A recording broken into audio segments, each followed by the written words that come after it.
ধ্বংসপ্রায় এই ইমারতের পাশ দিয়ে সামনে এগোলেই দেখতে পাবেন ভয়ঙ্কর রহস্যে ঘেরা সুড়ঙ্গ। এখানে প্রবেশ করলে কেউ আর ফিরে আসে না। শুধু সুড়ঙ্গই নয়, এখানে মাটির তলায় একটি জলধারেরও সন্ধান পেয়েছে প্রত্নতাত্ত্বিক অধিদপ্তর। জানতে যাচ্ছেন এমন কিছু সত্য যা আপনি কখনো কল্পনাও করেননি।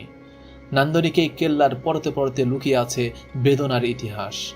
আজ আমি আপনাদের দেখাতে এসেছি ঢাকা শহরের 400 বছরের ইতিহাসের সাক্ষী হয়ে সমহিমায় দাঁড়িয়ে আছে পুরনো সেই মুঘল আমলের ঐতিহাসিক নিদর্শন লালবাগ কেল্লা। প্রতিদিন দেশি বিদেশি দর্শনার্থীদের পদচারণায় মুখরিত হয়ে ওঠে প্রাচীন ইতিহাস ও সভ্যতার এই নিদর্শনটি। খালিদ ওয়ান্ডার্সে আপনাকে স্বাগতম। চলে এসেছি নতুন একটি ভিডিও নিয়ে আপনাদের মাঝে। আমি খালিদ। চলে এসেছি আজকে লালবাগের কেল্লা। এটি পুরান ঢাকায় বুড়িগঙ্গা নদীর তীরে অবস্থিত। এই লালবাগ কেল্লাটি অসমাপ্ত দুর্গ বলে চিহ্নিত করা হয়। 1678 সালে এর নির্মাণ কাজ শুরু হয়। এর নির্মাণ কাজ শুরু করেন মুঘল সুবেদার আজম শাহ। তিনি কাজ শেষ না করেই দিল্লিতে চলে যান। পরবর্তীতে তার উত্তরসূরি মুঘল সুবেদার শায়েস্তা খান এই কাজটি শুরু করেন। কিন্তু দুঃখের বিষয়, শায়েস্তা খানের ছোট কন্যা পরিবিবি হঠাৎ মারা যায়।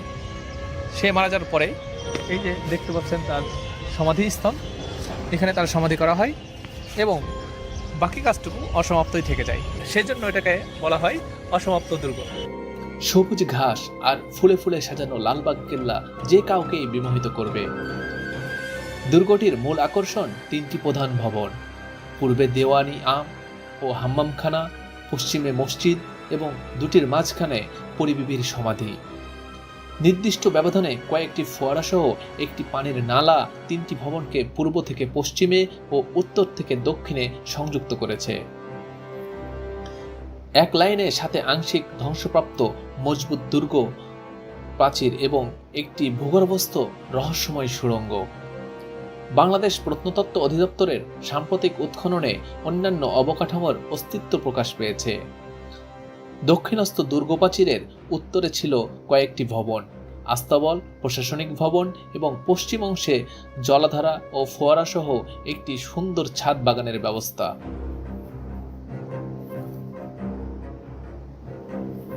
সম্রাট আওরঙ্গজেবের পুত্র আজম শাহ বাংলা সুবিধার থাকাকালীন 1678 সালে তিনি প্রথম কেল্লার নির্মাণ কাজ শুরু করেন। পিতার প্রতি সম্মান জানানোর জন্য কেল্লার নাম রাখেন আওরঙ্গাবাদ কেল্লা।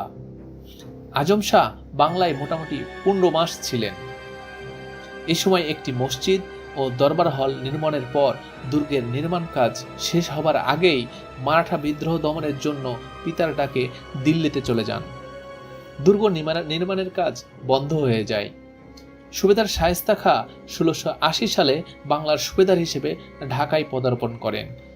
তিনি এসে দুর্গের নির্মাণ কাজ পুনরায় শুরু করেন। 1684 সালে শায়েস্তা খানের কন্যা ইরান দোখত রাহমত বানু, যার অন্য নাম পরিবিবি, তার অকাল মৃত্যু ঘটে। কন্যার মৃত্যুর পর শায়েস্তা খাঁ এই দুর্গটিকে অপায়া মনে করেন। 1684 খ্রিস্টাব্দে অসমাপ্ত অবস্থায় রেখে এই নির্মাণ কাজ বন্ধ করে দেন। লালবাগের কেল্লা 3টি প্রধান স্থাপনার একটি হল পরিবিবির সমাধি। শায়েস্তা খাঁ ঢাকা ত্যাগ করার পর দুর্গের জনপ্রিয়তা হারায়। রাজকীয় মুঘল আমল সমাপ্ত হওয়ার পর দুর্গটি পরিত্যক্ত অবস্থায় রয়ে যায়। 1844 সালে এলাকাটি আওরঙ্গাবাদ নাম বদলে লালবাগ নাম পায় এবং দুর্গটির পরিণত হয় লালবাগ দুর্গে।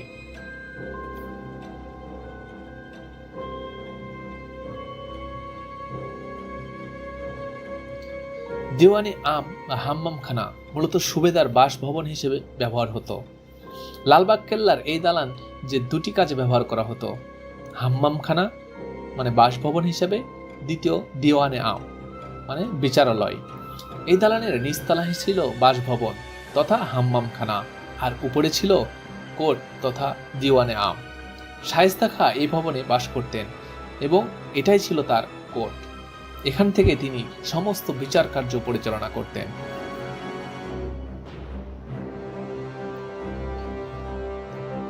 1910 সালে দুর্গটি প্রত্নতত্ত্ব অধিদপ্তরের অধীনে আসে। এবং বর্তমানে হাম্মামখানাটি জাদুঘর হিসেবে ব্যবহৃত হচ্ছে।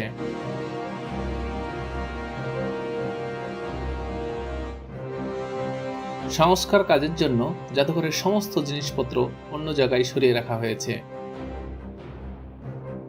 দ্বিতীয় তলায় সিঁড়ি বেয়ে যাওয়ার চেষ্টা করলাম, সেখানেও সংস্কার কাজের জন্য তালাবদ্ধ করে রাখা হয়েছে। সেখান থেকেও তালাবদ্ধ অবস্থায় দেখে নিচে ফেরত আসলাম। অতঃপর ঢোকা যাক হাম্মামখানার ভেতরে। হাম্মামখানার ভেতরে ঢুকতেই ডান পাশে প্রথমে যে নিচু জায়গাটা দেখা যাচ্ছে, এখানে শায়েস্তা খান গোসল করতেন, সিঁড়ি বেয়ে নিচে যেয়ে গোসল করতেন। আর এখানে পানি আসতো ঠান্ডা এবং গরম দুই রকমের পানি। তার পাশে একটি রুম রয়েছে, এটা হচ্ছে বিশ্রামাগার। প্রত্যেকটা রুমের উপরে একটা করে ছিদ্র রয়েছে, যেখানে আলো এবং বাতাস আসার জন্য। মধ্যকক্ষ থেকে বাম পাশের দিকে যে কক্ষটি রয়েছে, এটি প্রসাব পায়খানার জন্য বরাদ্দ ছিল এবং ঘরটির চারপাশে কি সুন্দর করে তাক করা রয়েছে। প্রসাবের জন্য এবং পায়খানার জন্য আলাদা আলাদা দুইটি জায়গা রয়েছে, এটা দেখেই বোঝা যাচ্ছে। এখানে যে চিত্রটা দেওয়া রয়েছে, সেটা এই হাম্মামখানার প্রত্যেকটা ঘরের দৃশ্য দেওয়া আছে। প্রত্যেকটা ঘর কি জন্য ব্যবহার করা হতো সেগুলো এই দৃশ্যতে তুলে ধরা রয়েছে।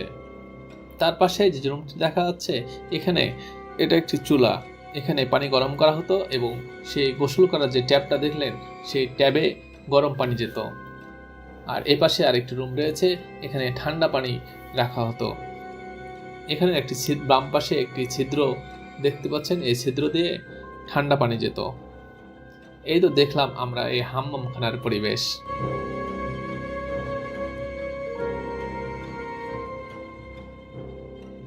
পরিবিবির সমাধি বা পরিবিবির মাজার। লালবাগ কেল্লার 3টি স্থাপনার মধ্যে অন্যতম এটি।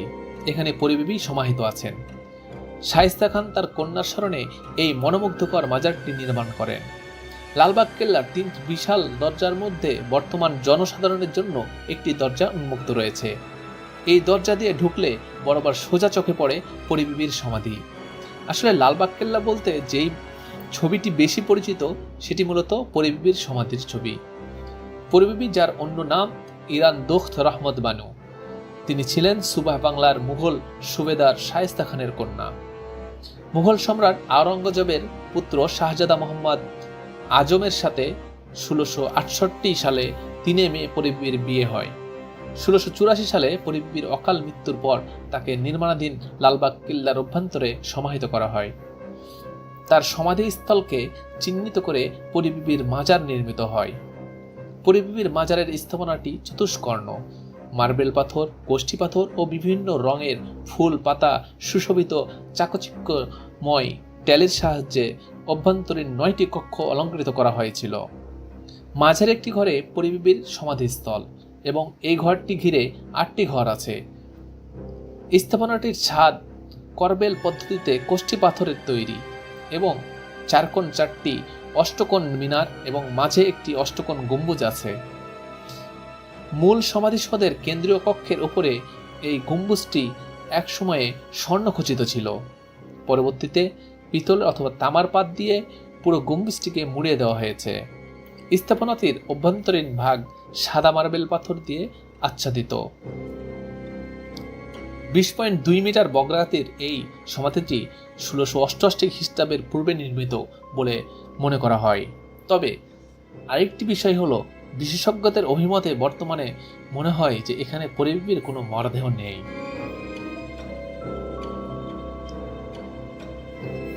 সম্রাট আওরঙ্গজেবের 3য় পুত্র শাহজাদা আজম বাংলার সুবেদার থাকাকালীন এই মসজিদ নির্মাণ করেছিলেন 1678 থেকে 1679 খ্রিস্টাব্দে।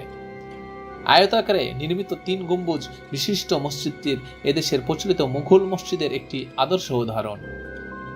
বর্তমানেও মসজিদটির মুসল্লিদের নামাজের জন্য ব্যবহৃত হয়ে আসছে।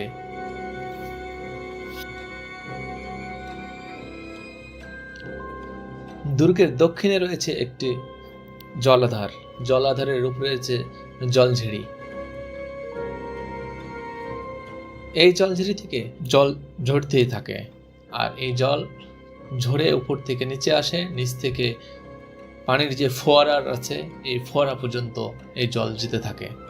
কিন্তু এই জলঝিরির জলটা আসে কোথা থেকে সেটা আমার মনের মধ্যে প্রশ্ন গাঁথে, এবং আমার ইচ্ছে করে সে কোথা থেকে আসে সেটা দেখার জন্য। তার জন্য আমাকে যেতে হবে দুর্গের ওপরে। জলঝিরির পাশেই আছে জলাধারের তলদেশ। এখানে ভেতরে যাওয়া যায়। 6টি খুঁটি বিশিষ্ট একটি জলাধার রয়েছে, কিন্তু এখন তার গেটটা বন্ধ রাখা হয়েছে এবং ভেতরে চলাচল নিষিদ্ধ করা হয়েছে। এর পাশে রয়েছে অনেকগুলো কক্ষ। বাম পাশ দিয়ে উপরে ওঠার চেষ্টা করব এবং উপরে উঠে দেখব জলঝিরির জল আসছে কোথা থেকে। সিঁড়ি বেয়ে উপরে উঠতে লাগলাম। উপরে উঠছি আর ভাবছি, প্রায় 400 বছর আগের এই দুর্গ, কালের পরিক্রমায় এখন কি না হয়েছে তার অবস্থা। দুর্গটি ছিল সুউচ্চু, অথচ এখন কালের পরিক্রমায় আশেপাশের বিল্ডিংগুলো হয়ে গেছে অনেক উঁচু, আর দুর্গটি হয়ে গেছে নিচু। অথচ 400 বছর আগে কোনো এক সময় এই দুর্গটি ছিল সবচেয়ে উঁচু, আশেপাশে কোনো এরকম দালান কোঠা ছিল না। জলাধারার পানির উৎস খুঁজছিলাম, তো তার উপরে এসে এটা নিশ্চিত হলাম।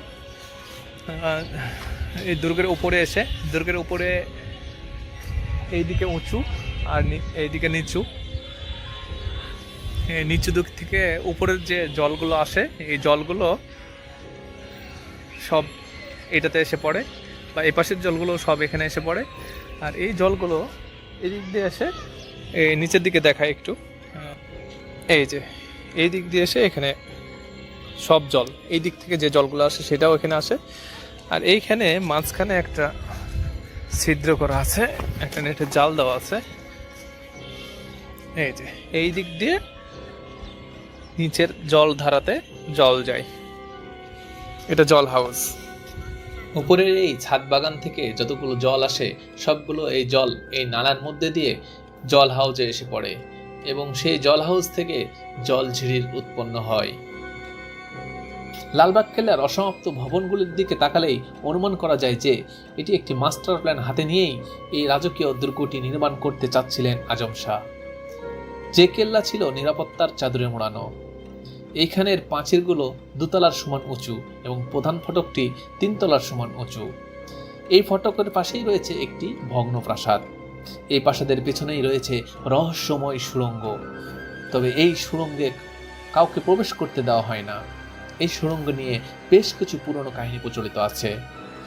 বলা হয়ে থাকে এই সুড়ঙ্গে ইতিপূর্বে যে প্রবেশ করেছে তার কেউ আর ফেরত আসেনি। অনেকেই মনে করেন এটি অভিশপ্ত গুপ্ত পথ।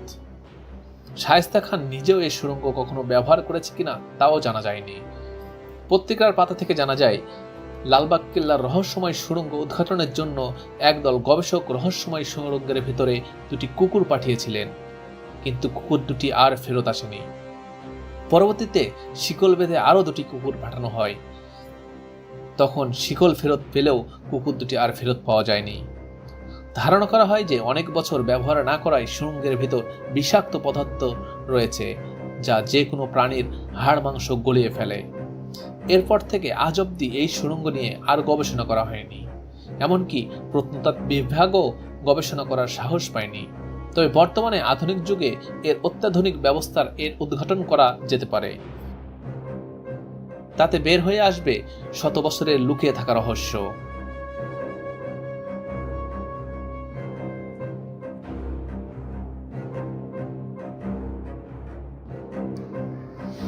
আজ এই পর্যন্তই, আপনাদের কাছ থেকে বিদায় নিচ্ছি। আমি খালিদ, আবার নতুন কোনো ভিডিও নিয়ে হাজির হব আপনাদের মাঝে। ভিডিওটি যদি ভালো লেগে থাকে তাহলে অবশ্যই লাইক, কমেন্ট, শেয়ার করতে ভুলবেন না, এবং যারা আমার চ্যানেলে নতুন আছেন ফেসবুকে লাইক ও ফলো করে রাখবেন, এবং ইউটিউবে সাবস্ক্রাইব করে ক্লিক করবেন বেল আইকন।